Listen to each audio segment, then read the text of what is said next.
Et nous avons le plaisir ce matin de recevoir un cancérologue, le professeur David Kayat, fondateur et ancien président de l'Institut national du cancer, l'invité de notre matinale. Première partie avec les questions de Thierry Belmont. Bonjour professeur. Bonjour. Le cancer reste la première cause de décès en Nouvelle-Calédonie et pourtant je vous ai entendu parler de la maladie, vous êtes d'un optimisme déconcertant. Vous dites en gros que beaucoup de cancers se guérissent aujourd'hui. Est-ce que cette même analyse peut s'appliquer chez nous, en Nouvelle-Calédonie? Alors, je n'ai pas les chiffres de Nouvelle-Calédonie. C'est la première fois que je viens en Nouvelle-Calédonie. Donc, je ne peux pas vous donner de chiffres particuliers à Nouvelle-Calédonie, mais globalement, il est vrai que le taux de guérison ne cesse d'augmenter. Quand j'ai commencé à faire de la cancérologie à la fin des années 70, nous étions à peine à 40% de malades qui pouvaient espérer guérir.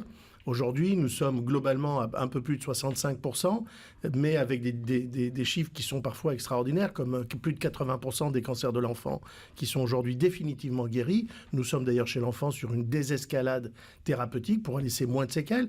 85% des cancers du sein, 75% des cancers du côlon ou de la prostate vont guérir. Alors, je pense a priori, qu'en Nouvelle-Calédonie, ces chiffres sont également tout à fait représentatifs. C'est vrai quand même que notre devoir, c'est nous préoccuper de ceux qui ne guérissent pas encore, pour lesquels il convient d'aller chercher encore des nouvelles thérapeutiques plus efficaces, plus actives, moins toxiques, convaincre aussi les médecins, comme les malades d'ailleurs, de la nécessité de se soigner, d'utiliser toutes les armes à notre disposition, d'enlever tous ces stigmates qui entourent cette maladie, l'idée que c'est foutu, l'idée que, vous savez, souvent le diagnostic de cancer, c'est déjà pour beaucoup de gens le diagnostic de mort, et c'est contre ça qu'il faut lutter. Parce oui, c'est ça, parce que le cancer, finalement, il fait peur, et vous dites qu'il faut retrouver la confiance, arriver à changer l'image du cancer. Oui, c'est très important, c'est le grand travail qu'on a entrepris en 2002 avec le plan cancer que j'ai mis en place avec le président Jacques Chirac, c'était changer l'image. Pourquoi ? Parce que si vous pensez que de toute façon c'est foutu, cancer ça veut dire mort, pourquoi vous allez faire un dépistage du cancer du sein ? De toute façon, si on vous trouve un cancer, vous allez mourir. Donc il faut d'abord convaincre les gens que ça vaut la peine d'aller chercher le diagnostic avant même qu'il y ait le premier symptôme, ce qui est le cas dans le dépistage, parce que grâce à ça, il existe des possibilités de guérir, et que ces possibilités de guérir, elles existent d'autant plus qu'on a fait un diagnostic précoce. Donc il faut changer l'image, et c'est très très important. Aujourd'hui, il faut enlever ce défaitisme, cette fatalité qui entoure cette maladie, qui veut, pour beaucoup de gens, dire mort. C'est vrai qu'on a tous le sentiment d'être encerclés par la mort, par le cancer. On a tous des amis, des parents touchés par cette maladie qui frappe quand même un homme sur deux, une femme sur trois dans les pays occidentaux. Donc c'est vrai qu'on a autour de nous le sentiment que, de toute façon, c'est quand même quelque chose de terrible. Mais pour autant... Et c'est pas un optimisme déconcertant, c'est la vérité, on guérit de plus en plus. Pour les particularités en Nouvelle-Calédonie, sachez que les cancers qui se développent le plus sont le cancer de la prostate, cancer du sein, cancer bronche-poumon et le cancer colorectum. Ce sont les mêmes, parce qu'en fait, et d'ailleurs c'est ce que j'ai constaté depuis 15 jours où je suis en Nouvelle-Calédonie, un endroit vraiment que je découvre et que je trouve fantastique, mais on a en fait une typologie qui est très occidentale. Et donc c'est normal, on a les 4 grands cancers, c'est-à-dire sein, prostate, côlon, poumon, avec un cancer du sein qui commence à se stabiliser à peu près dans le nombre de nouveaux cas, ce qu'on appelle l'incidence. La mortalité, elle reste stable. Ce qui est le plus préoccupant aujourd'hui, naturellement, c'est le cancer du poumon. Le cancer du poumon, particulièrement chez nous, qui est sensiblement plus élevé qu'en métropole ou qu'en Australie ou qu'en Nouvelle-Zélande. Oui, parce que j'ai constaté effectivement qu'il y a beaucoup de tabagisme ici. Et d'ailleurs, dans la population kanak, le tabac, c'est quelque chose de très important.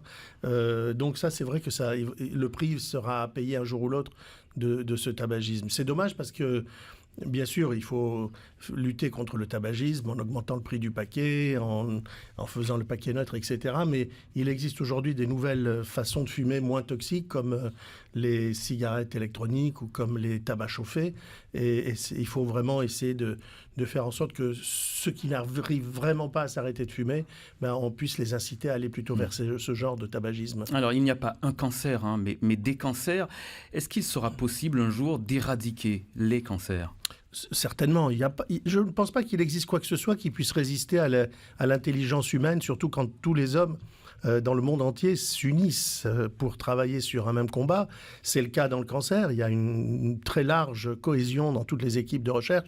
Ceci dit, est-ce que vous et moi, nous verrons l'éradication du cancer sur la Terre? Je ne crois pas. Ça veut dire que ça prendra plusieurs centaines d'années. Centaines peut-être pas, mais plusieurs décennies. C'est très compliqué en réalité quand vous touchez aux mécanismes qui font qu'une cellule normale devient cancéreuse, la transformation maligne, ce qu'on appelle, on touche en fait au mécanisme même de la vie. C'est quand un spermatozoïde féconde une ovule dans l'utérus d'une future maman, cette première cellule d'un futur individu se met à se multiplier, on donne 2, 4, 8, 16, jusqu'à créer un embryon, puis un fœtus. Dans le cancer, ce sont les mêmes éléments qui se mettent en œuvre. Il y a une cellule qui devient cancéreuse, elle se met à se multiplier, 2, 4, 8, 16, 32. La question, c'est pourquoi cette cellule devient cancéreuse? Alors, pourquoi? Comment on sait répondre? Comment elle devient cancéreuse? Quelles sont les mutations sur son ADN, sur ses chromosomes? Pourquoi? On ne sait pas répondre. On peut dire que, bien sûr, le tabac donne le cancer, mais c'est un fumeur sur 6 qui a un cancer du poumon. Les autres n'ont pas de cancer. Donc, en fait, c'est la réponse aux questions du comment, ces réponses sont là. Aujourd'hui, la science a vraiment déterminé tous les mécanismes qui concourent à transformer une cellule cancéreuse, une cellule normale en cellule cancéreuse. Mais maintenant, les réponses aux questions du pourquoi, qui sont celles qui intéressent tous vos auditeurs, tous nos concitoyens, c'est pourquoi moi, pourquoi le sein, pourquoi aujourd'hui, pourquoi je rechute, etc. Ça, on ne sait pas encore vraiment répondre. On ne sait pas répondre. Je vous ai beaucoup écouté, je vous l'ai dit en début d'entretien. Vous parlez notamment de cette nouvelle théorie sur le cancer, vous l'avez un peu évoqué. Vous en pensez que c'était toujours le résultat d'un contact avec un élément cancérigène, mais ce n'est pas forcément le cas. Non, en fait, si vous voulez, on a beaucoup évolué dans le paradigme, dans notre façon de penser le cancer. D'abord, pendant très longtemps, on disait, voilà, c'est le cancer, donc on va trouver le traitement qui va guérir le cancer. Puis à la fin des années 90, on s'est aperçu que pas du tout. En fait, les traitements pour un cancer du poumon ou un cancer du sein, c'est pas les mêmes. Donc déjà, il y a au moins 2 cancers.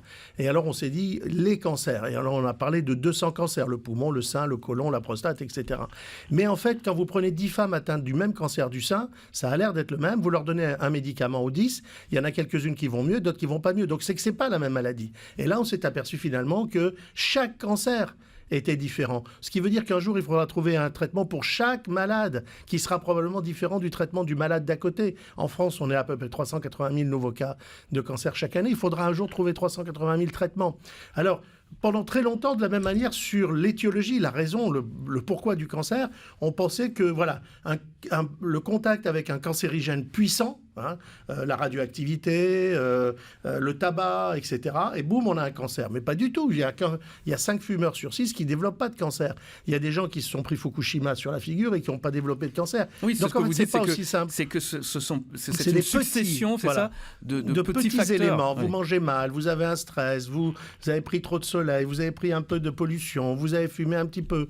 Voilà, c'est plein de petites choses tout au long de votre vie qui finissent par entraîner tellement de désordre dans votre ADN, dans vos chromosomes, qu'à un moment donné, le système ne répare plus. Et à ce moment-là, la cellule qui possède un ADN muté, un ADN altéré, qui n'est pas normal, peut s'emballer, se mettre à se multiplier en devenant cancéreuse. Ça veut dire quoi, professeur? Que nous formons nos cancers par notre mode de vie? Bien sûr. Vous savez, les gens demandent souvent pourquoi il y a le nombre de cancers double tous les 20 ans. D'accord? Et les gens, il y a encore hier soir à table, me demandaient mais pourquoi c'est ça. Bon, bien sûr, il y a le vieillissement de la population. Chaque jour de votre vie, vous devez fabriquer 70 millions de nouvelles cellules. Plus il y a de jours dans votre vie, plus il y a de risques qu'un jour vous fassiez une cellule anormale. Mais ça n'explique pas tout. Le reste, à part le vieillissement, c'est nos comportements. Nos comportements favorisent l'apparition du cancer. Et même si nous ne comprenons pas exactement comment, je l'expliquerai lundi, c'est beaucoup ce qu'on appelle l'épigénétique, mais qui est cette nouvelle science qui, à côté de la génétique, commence à donner ses premiers fruits et qui explique comment le fait de manger une banane ou une orange peut augmenter ou diminuer le risque d'avoir un cancer, ou comment une émotion. Mais je ne vais pas, tout ça, ça sera pour lundi soir. Lundi soir, parce que, je précise qu'il y a une conférence sur ce thème, le thème de l'alimentation pour prévenir le cancer, lundi soir, donc à l'UNC, à l'Université de la Nouvelle-Calédonie. Évidemment, votre CV est impressionnant. Vous avez écrit plusieurs ouvrages comme Prévenir le cancer, ça dépend aussi de vous, ou encore Vrai régime anti-cancer, tout ça aux éditions Odile Jacob. L'alimentation peut prévenir le cancer? L'alimentation d'abord est responsable de 20% des cancers. Un cancer sur 5 est dû à ce que nous mangeons. nous sommes, ce que nous mangeons, et les maladies que nous avons sont liées beaucoup à ce que nous mangeons. Ensuite, est-ce que dans l'alimentation, on peut trouver des moyens d'éviter le cancer? Bien évidemment, mais c'est d'une complexité invraisemblable. Et vous avez essayé de nous en dire davantage tout à l'heure à partir de 7h05. Vous restez avec nous, professeur. Deuxième partie avec vos questions, bien sûr. Nous vous attendons à partir de maintenant et jusqu'à 7h16 au 258. Et s'il vous plaît, n'attendez pas le dernier moment pour prendre la parole. Thierry Belmont. Professeur, vous disiez en première partie que l'alimentation est cause de cancer. On entend souvent dire que le sucre, c'est vraiment un mal pour le cancer. Est-ce que c'est vrai? Le sucre, c'est un mal général. C'est des trois types d'aliments, c'est-à-dire les protéines, les lipides et les glucides. Il est clair que les glucides sont de loin, on le sait aujourd'hui, les plus dangereux. Mais non, est-ce que c'est vrai ce mythe? Alors, le cancer est entouré d'un nombre de mythes incalculables. Mais c'est en raison, justement, du fait qu'on ne comprend pas le cancer. On comprend pourquoi un type qui est gros, qui ne fait pas de sport, qui fume, fait un infarctus. Mais on ne comprend pas pourquoi un type qui est jeune, qui fait du sport et qui mange bien, fait un cancer. Et à cause de ces problèmes-là, on crée des tas de mythes autour du cancer. Un de ces mythes, c'est ce fameux régime cétogène, c'est-à-dire l'idée de supprimer totalement le sucre parce que les cellules cancéreuses mangeraient du sucre. Et en les privant de sucre, on les empêcherait de se développer. Vrai ou faux? Faux, parce que toutes les cellules du corps ne savent manger qu'une chose, manger entre guillemets, c'est du sucre. Si vous leur apportez du sucre, elles mangent les cellules normales comme les cellules cancéreuses. Si vous n'apportez pas de sucre, elles vont prendre les réserves de sucre que nous avons sous la forme de glycogène, qui est une forme de réserve du sucre qu'on a dans les muscles et dans le foie. Quand il n'y a plus de glycogène, elles prennent à ce moment-là les lipides, c'est-à-dire le gras, c'est pour ça que quelqu'un qui ne mange pas finit par maigrir. Les cellules prennent le gras et le transforment en sucre pour pouvoir le manger, ce qu'on appelle la néoglucogénèse, nouvelle fabrication de sucre. Et puis quand il n'y a plus de lipides non plus, c'est Auschwitz par exemple, les gens qui ne mangent plus depuis des semaines et des semaines, pas assez en tout cas, on prend les protéines, c'est-à-dire les muscles, on les transforme en sucre. Mais au bout de la chaîne, une cellule ne sait manger que du sucre, qu'elle soit normale ou qu'elle soit cancéreuse. Donc les priver de sucre ne sert à rien. Les réduire de sucre, ça peut quand même... Non, mais par contre, autant je n'aime pas le tabac, autant je n'aime pas le sucre. Mais pour autant, ces mythes autour du régime sans sucre, ce sont des mythes, c'est faux. Et vous avez écrit donc ce livre, Un vrai régime anti-cancer, les recettes gourmandes du vrai régime anti-cancer également. Alors c'est quoi cette alimentation qui serait favorable pour prévenir le cancer? On ne va pas déflorer la conférence de lundi prochain. Un petit peu quand même. Mais globalement... c'est une alimentation qui suit les saisons, qui est diversifiée à la fois dans les aliments et dans les modes de cuisson. Par exemple, il y a des modes de cuisson qui sont hautement cancérigènes. Tout le monde connaît le barbecue, bien sûr. Pourquoi? Parce que dès que vous marquez un aliment, quel qu'il soit, une aubergine, un steak, ce que vous voulez, par la flamme, et qu'il y a du noir qui se dépose dessus, une matière organique qui est brûlée... On aime beaucoup le barbecue ici en Nouvelle-Calédonie. Voilà, mais le problème, c'est que ce noir qui est sur l'aliment que vous avez mis à griller, ce noir, c'est exactement la même chose qu'une cigarette. C'est des hydrocarbures polycycliques, des amines aromatiques. C'est aussi, quand ça devient croustillant et tout, c'est ce qu'on appelle de l'acrylamide. Et ça, ce sont des produits hautement cancérigènes. Donc le barbecue, c'est cancérigène. Le wok, la cuisine telle que la poêle ronde qu'utilisent les populations asiatiques, la cuisine au wok, c'est très cancérigène. Pourquoi? Parce que si vous prenez une poêle plate et que vous mettez dessus un peu de matière grasse, de l'huile ou du beurre, et que vous mettez ensuite quelques produits à cuire, quelques crevettes, je ne sais pas quoi, vous allez avoir 160 degrés. Si vous mettez les mêmes matières, la même huile et les mêmes produits dans un wok, la température, non pas à 160, mais 350 degrés. À 350 degrés, vous avez dépassé ce qu'on appelle le point de fumée, c'est-à-dire la température à partir de laquelle l'huile, les matières grasses deviennent mousseuses, produisent une fumée noire et deviennent cancérigènes. Alors, on se dirige vers le téléphone. Oui, tout à fait, on va partir au standard, il est 7h09 et on y retrouve Johan. Bonjour Johan. Bonjour messieurs. Bonjour. On vous écoute. Je vous appelle par rapport à ce fameux mythe qui est concernant sur le sucre. J'ai deux connaissances, ils ont deux amis, un qui a eu le cancer et qui a arrêté la chimio et qui a fait ce fameux régime du sucre et qui a été guéri, entre guillemets. Il a tout arrêté la chimio dès le début et il y en a une dame qui vient d'avoir un cancer et je voudrais savoir, ce fameux mythe, vous dites que c'est faux. Comment un cancer peut guérir sans chimio? C'est-à-dire, sans vraiment de traitement, juste par rapport à l'alimentation. Ça, est-ce que c'est un mythe réellement ou c'est juste, par exemple, comme le sida? On sait tous que le sida, il y a un traitement qui a été trouvé, mais qui il ne veut pas être lancé à coup de... J'ai pas entendu ça. Vous pouvez répéter cette histoire de... La dernière je disais partie. ce fameux mythe, est-ce que c'est comme l'histoire du fameux vaccin contre le sida qui a été trouvé mais qui ne veut pas être... oui, c'est pareil. Par rapport à Écoutez, en fait, j'ai pas le cas devant les yeux, mais vous parlez d'un malade qui a eu de la chimio et qui l'a arrêté, et selon vous, il a guéri parce qu'il s'est mis à ne plus manger de sucre. La réalité, c'est probablement... Monsieur dit que la personne n'a jamais eu de chimio. Non, il a dit qu'il a arrêté la chimio. Non, oui, il n'a pas voulu. Il n'a pas fait du tout de chimio? Non, il n'a pas voulu. Il a pas Alors, voulu en fait, c'est un cancer qui a été pris à un stade de début, à qui on a proposé une chimiothérapie adjuvante. Alors, qu'est-ce que c'est ça? C'est simplement une chimio, non pas pour guérir, mais pour augmenter les chances de guérison. Mais il est tout à fait possible que le malade était déjà guéri par l'opération ou par les premiers traitements qu'il a reçus, généralement de la chirurgie. On voulait lui augmenter ses chances de guérir en lui faisant une chimiothérapie. Donc peut-être qu'il n'avait pas besoin, lui, individuellement, de cette chimiothérapie, et c'est pas du tout le régime sans sucre qui l'a guéri. Je vais vous dire un truc, si le régime sans sucre guérissait les malades atteints de cancer, est-ce que vous ne pensez pas qu'on préconiserait ça? Ça coûte rien, c'est facile, c'est pas ça qui va faire le trou de la Sécu, et ça serait tellement facile de guérir avec ça plutôt que de faire les traitements très lourds que nous avons. Non, malheureusement, toutes les expériences sérieuses qui ont été faites, il y en a eu, je peux vous dire, sur le jeûne, etc., ça ne marche pas, malheureusement. Pardon. Oui, pourquoi est-ce qu'on continue à mettre en exergue alors ce type c'est pas de on mythe? continue, c'est les gens qui font ça. Les gens s'accrochent, c'est comme Dieu, mais pourquoi pas? Mais on s'accroche à des choses face à cette fatalité du cancer qu'on ne comprend pas. Encore une fois, on est face à un grand mystère dans le cancer, comme le mystère de la vie, pour Dieu. On est face à un mystère, et face à ce mystère, chacun va aller chercher les solutions, les idées, les idéologies qui peuvent l'aider à vivre face à ce danger.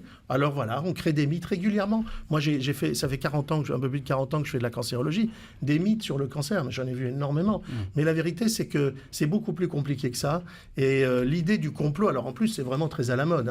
Cette idée qu'il y avait un vaccin pour le sida, mais qu'on ne l'a pas vendu parce qu'on ne l'a pas mis sur le marché, parce que sinon, ça aurait ruiné l'industrie pharmaceutique. C'est comme le 11 novembre. Est-ce que c'était vraiment Al-Qaïda? Mais on est dans cette théorie du complot aujourd'hui qui est extrêmement populaire partout dans le monde, qui tient beaucoup à la facilité de la diffusion d'informations fausses, de fake news, d'informations non prouvées par les réseaux sociaux, et qui font qu'on est dans cette idéologie du complot aujourd'hui. C'est-à-dire qu'on a le traitement du cancer, mais on ne le vend pas. On a le vaccin du sida, mais on ne le donne pas. On sait comment ça marche, mais on ne le fait pas.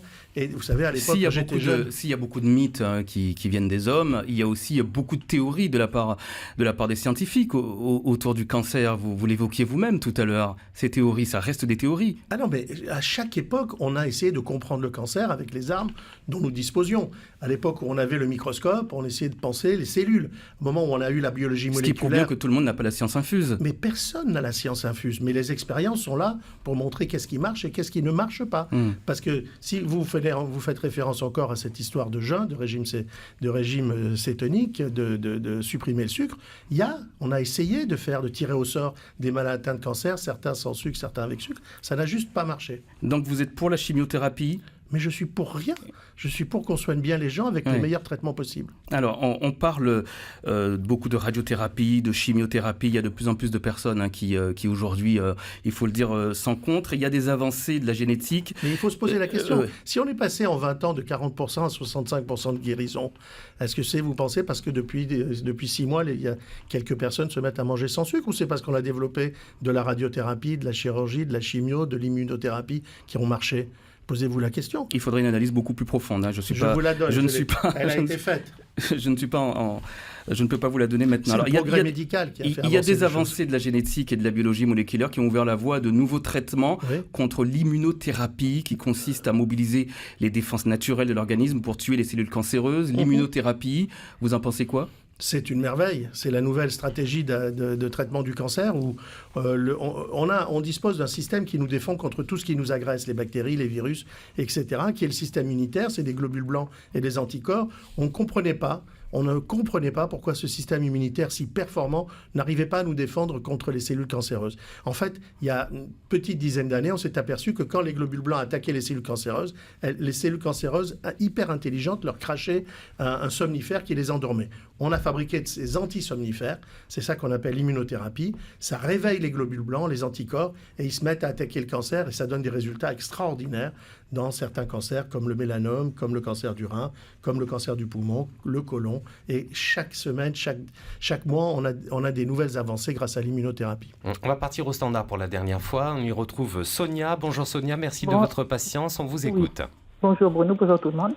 C'était juste un témoignage. Donc nous, on a été directement touchés parce que c'est notre sœur qui avait un cancer du sein en stade final. Donc la médecine lui donnait 3 semaines de vie. Et donc elle a subi l'opération, donc l'ablation du sein et la chimio, qu'on appelle la radiothérapie. Et ma sœur n'allait pas mieux. Donc on a vu la médecine traditionnelle. Donc nous, on suppose que la médecine traditionnelle, elle a fait bien plus que ce qu'a fait la chimio et la radiothérapie, qui a complètement terrassé notre sœur. Donc aujourd'hui, elle n'est plus là, mais grâce à la médecine traditionnelle, ma sœur, elle a survécu 7 ans, alors que elle avait déjà des métastases. Et on suppose que le